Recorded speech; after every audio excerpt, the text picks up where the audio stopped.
அனைவருக்கும் இனிய வணக்கம். இது தென்துருவம் சேனல். இந்த சேனல்ல நம்ம பார்க்க போறது தினசரி நடக்கிற அரசியல் செய்திகள், அது உள்ள உண்மை நிலவரங்கள் என்ன அப்படின்றத பத்தி நம்ம இந்த சேனலுக்குள்ள பார்க்க போறோம். வாங்க நம்ம இன்னைக்கு வீடியோக்குள்ள போலாம். ஓகே, இன்னைக்கு நம்ம எதை பத்தி பேச போறோம்னா, மத்திய அரசு காணவில்லை. அதாவது பாரதிய ஜனதா கட்சி காணோம், எங்க போச்சுன்னே தெரியல. ஏன் அப்படி சொல்றேன்னு கேக்குறீங்களா?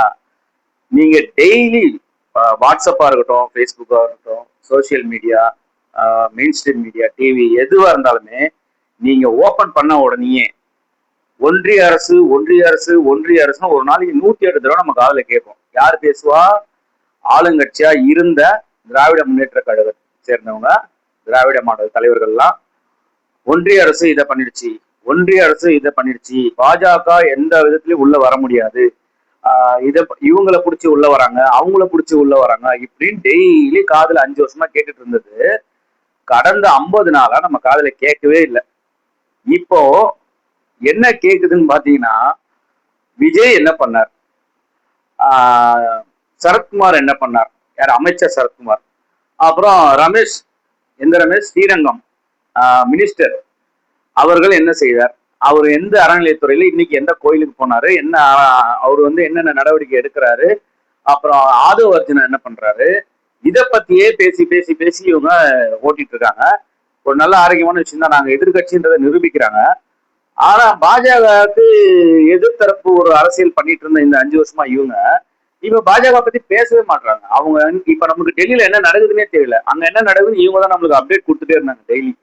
அவங்க நல்லது பண்றாங்களோ இல்ல அதனால மக்கள் பாதிக்கப்படுறாங்களோ அது ரெண்டாவது விஷயம். ஆனா அது எல்லா விஷயத்தையுமே நமக்கு அப்டேட் கொடுத்துட்டு இருந்தது யாருன்னு பாத்தீங்கன்னா திராவிட மாடல். இப்போ அவங்கள பத்தி பேசுறதையே மறந்துட்டாங்க சுத்தமா. முழுசா டிவிகே பக்கமே சாஞ்சிட்டாங்க. இதுல ஒரு பெரிய விஷயம் நம்ம பாக்குற விஷயம் என்னன்னு பாத்தீங்கன்னா, எப்பவுமே திமுக யாரை அடிக்கிறாங்களோ அவங்க வளர்ந்துகிட்டே இருப்பாங்க. ஸோ இவங்க டிவிக்கேவை மேல மேல வளர்ச்சி பாதைக்கு தான் எடுத்துட்டு போறாங்கன்னு வச்சுக்கோங்களேன். ஸோ அந்த மாதிரி ஒரு விஷயம் நம்ம இன்னைக்கு பார்த்துட்டு இருக்கோம். பாரதிய ஜனதா பத்தி பேசுறதுனால தான் நான் அதை சொன்னேன். மத்திய அரசு காணவில்லைன்னு அவங்க இருக்காங்க, கவர்மெண்ட் அவங்க தான், சென்ட்ரல் கவர்மெண்ட் அவங்க தான் நடத்திட்டு இருக்காங்க. எல்லா மாநிலத்திலயும் அரசியல் நடந்துட்டு இருக்கு. ஆனா தமிழ்நாட்டுல மட்டும் அமைதியா இருக்கு, பாஜக பத்தி யாரும் பேசுறது இல்லை. ஸோ ஏதோ கொஞ்சம் நெருக்கமா போயிட்டு இருக்காங்க. ஏடிஎம்கே, பாஜக, டிஎம்கே இவங்களுக்குள்ள ஏதோ ஒரு பேச்சுவார்த்தை போயிட்டு இருக்குன்னு நினைக்கிறேன். ஓகே, இப்போ அடுத்த விஷயத்துக்கு நம்ம வருவோம். பழனி கோவில் நிலத்துல 100 கோடி 50 நாள் தான் ஆச்சு, அதுக்குள்ள 100 கோடியா அப்படின்ட்டு எனக்கு நிறைய குரூப்ஸ் இருக்கு, ஃப்ரெண்ட்ஸ் குரூப்ஸ். அதுல பாத்தீங்கன்னா ஃபுல்லா இதுதான் பேசிட்டு இருக்காங்க. முதல்ல பாத்தீங்கன்னா ரொம்ப சுறுசுறுப்பா போதைப் பொருள் தடுப்பு பத்தி டிவிகே அரசு விஜய் கவர்மெண்ட் சுறுசுறுப்பா போதைப் பொருள் அங்க அங்க ஒரு தடுப்பு, இங்க ஒரு தடுப்பு போட்டு வர்றவங்க போறவங்க எல்லாம் பிடிச்சி விசாரிச்சு பரபரப்பா இருந்துருக்கும் போது அதை அப்படியே டைவர்ட் பண்ணாங்க பாருங்க. திடீர்னு ஒரு பேப்பர்ல பொட்டலத்துல ஒரு பவுடரை வச்சு சரத்குமார், அமைச்சர் சரத்குமார் போதைப் பொருள் பயன்படுத்தினார், அவருக்காக நாங்க போராடுறோம். சரி, ஓகே, அவர் பயன்படுத்தினாரா இல்லையான்ற அது அவர் நிரூபிக்க போறாரு, அது அவர் பிரச்சனை. போதைப் பொருள் தடுப்பு நடந்துட்டு இருக்கும்போது நீங்க எதுக்கு இந்த ஆர்ப்பாட்டம் போராட்டம் பண்ணி டைவர்ட் பண்றீங்க? ஒன்னாச்சா? அது அப்படியே அப்படியே இப்படி திரும்பி பாருங்க லைட்டா. இங்க அறநிலையத்துறை அமைச்சர் கொஞ்சம் சுறுசுறுப்பா இயங்கிட்டு இருக்காரு. அவர் பாட்டுக்கு அவர் ஒரு ஒரு இடத்துக்கும் போறாரு. என்ன அமௌண்ட் கலெக்ஷன் பண்றாங்க, கணக்குல காட்டுறாங்களா, இதெல்லாம் ஒரு அறநிலையத்துறை சம்பந்தமா அவர் பார்த்துட்டு இருக்கிற சமயத்துல அவரை டைவர்ட் பண்றதுக்கு திடீரென்று 100 கோடி ஊழல், கோயில் நிலத்தை அபகரிக்க முயற்சி, கிட்டத்தட்ட 10 வருஷமா அதை அபகரிக்கிறதுக்கு ட்ரை பண்ணிட்டு இருக்காங்க. டிவிகே அரசு 50 நாள் தான் ஆகுது. இங்க ஒரு முக்கியமான விஷயம் பாத்தீங்கன்னா, கரெக்டா ஒரு கிட்டத்தட்ட ஒரு 130 பதிவுத்துறை, அதாவது ரிஜிஸ்ட்ரேஷன் டிபார்ட்மெண்ட்ல இருந்து ஒரு 130 பேர்கிட்ட அன்னைக்கு டிரான்ஸ்பர் பண்ணிருக்காங்க. இதுக்கும் அறநிலையத்துறைக்கும் எந்த சம்மந்தமும் கிடையாது. அறநிலையத்துறை டிபார்ட்மெண்ட்டுக்கு தான் அமைச்சரா இருக்காரு இவரு. ஓகேவா? நம்ம இதை புரிஞ்சுக்கணும். இங்க பதிவுத்துறைக்கு ஆள் டிரான்ஸ்பர் பண்ற நேரம் பார்த்து, இப்போ உங்களுக்கு டிரான்ஸ்பர் ஆகுதுன்னா முன்னாடியே உங்களுக்கு ஆர்டர் வந்துடும் இல்லையா? அது எல்லாத்தையும் பார்த்துட்டு போறதுக்கு முன்னாடி இருந்த பதிவுத்துறை அதிகாரி ப்ரிப்பரேஷன் பண்ணி வச்சுட்டு போயிருக்காரு இந்த ரிஜிஸ்ட்ரேஷன் தேவையான எல்லாத்தையும். அப்ப புதுசா ஒருத்தர் வேற ஊர்ல இருந்து டிரான்ஸ்பர் ஆகி வரும்போது தற்காலிகமா ஒருத்தர் வர்றாரு. ஸோ தற்காலிகமா கொடைக்கானல் ஒரு அதிகாரி பதவி ஏற்கிறார். அவர் அப்ப பெண்டிங் வரும்போது எதெல்லாம் ரிஜிஸ்ட்ரேஷன் ப்ராசஸிங்ல இருக்கோ, பெண்டிங்ல இருக்கோ, அதை பண்ணி கொடுத்துட்டு போயிடுவாங்க இல்லையா? இதுதான் நார்மலா எல்லாரும் பண்றது, எல்லா டிபார்ட்மெண்ட்லயும் இதுதான் நடக்குது. பெண்டிங் ஒர்க்கு வருவாங்க, பெண்டிங் ஃபைல்ஸை க்ளோஸ் பண்ணிட்டு ஃப்ரெஷ்ஷாக அவங்க வர ஃபைல்ஸ் மட்டும் தான் அவங்களுக்கு ஃபுல் கதை தெரியும். இதெல்லாம் பார்த்தாங்கன்னா எல்லாம் ரெடியா இருக்கு, ரிஜிஸ்ட்ரேஷன் போற லெவலில் இருக்கிறதுனால ஓகே சொல்லி அவர் முடிச்சுட்டு போயிட்டு இருக்காரு போல.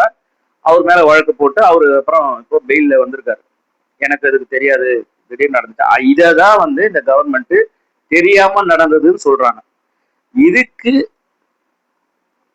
சோசியல் மீடியால என்னெல்லாம் சொல்லிட்டு இருக்காங்க, தெரியாம எப்படி ஊழல் நடக்கும், நாங்க பண்ணா ஊழல் நீங்க பண்ணா தவறா, இப்படி எல்லாம் கேள்வி கேட்கறாங்க. ஆனா தவறுக்கும் ஊழலுக்கும் சம்மந்தம் இருக்குங்க. திட்டமிட்டு ஒரு விஷயத்த முன்கூட்டியே பிளான் பண்ணி விஞ்ஞானபூர்வமா செய்யறதுக்கு பேரு ஊழல். அதாவது தப்பு செஞ்சீங்கன்னு தெரிஞ்சுமே அதை கண்டுபிடிக்க முடியாத அளவுக்கு செய்யறது ஊழல்.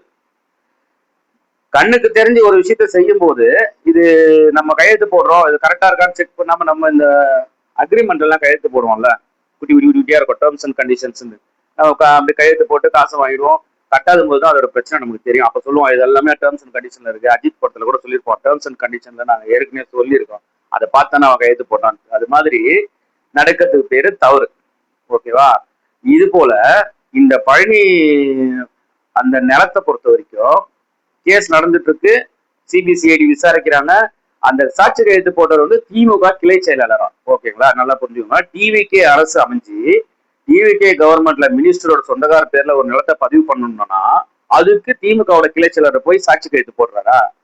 ஏதாவது ஒரு விஷயத்த சொன்னா அதுல நம்புற மாதிரி இருக்கணும். ஓகேவா? இப்போ ஒரு பக்கம் பாத்தீங்கன்னா இப்படி போயிட்டு இருக்கு, 100 கோடி 100 கோடி 100 கோடின்னு பேசுறாங்க. இன்னொரு பக்கம் ஆபரேஷன் மேகாலயாவா, அது ஏதோ ஒரு பேர் சொல்றாங்க, ஆபரேஷன் மேகாலயா தான் நினைக்கிறேன். அந்த ஒரு ஆங்கிள் இந்த பக்கம் ஃபுல்லா எம்எல்ஏக்கள்லாம் பேரம் பேசி டிவிக்கு எம்எல்ஏக்கள்லாம் இழுக்கிறதுக்கு பிளான் பண்றாங்க. ஆனா இங்க மீடியால பேசுறது யாரு எப்படி பேசுறாங்கன்னா, தாவேக அரசு குதிரை பேரம் நடத்துது. ஏங்க அதிமுகல இருந்து ஒரு 6-7 பேர் வராங்கன்னா அவங்களுக்கு அங்க நடக்கிற விஷயங்கள் கசப்பா இருக்கு, அவங்களுக்கு பிடிக்கல, வெளியே வராங்க. இப்போ இதுக்கு முன்னாடி 2011 தேமுதிக பலமா ஜெயிச்சு எதிர்கட்சியா உட்கார்ந்தாங்க, திமுகவை கீழே தள்ளிட்டு அதிமுக ஆளுங்கட்சி தேமுதிக எதிர்கட்சியா இருக்கும்போது அவர் வந்து நிறைய பேசுறாருன்னு சொல்லிட்டு ஏடிஎம்கேக்கும் தேமுதிகவும் ஒரு விரிசல் வந்துச்சு. அதுக்கப்புறம் ரெண்டு பேரும் அடுத்த வந்த உள்ளாட்சி தேர்தலே 2 பேரும் ஒன்னா சேர்ந்து போட்டியிடல, தனித்தனியா தான் போட்டிட்டாங்க.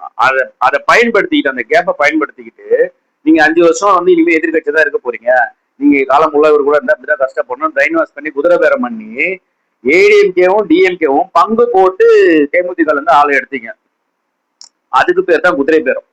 இங்க தாவேக ஆல்ரெடி ஆளுங்கட்சியில தான் இருக்கு.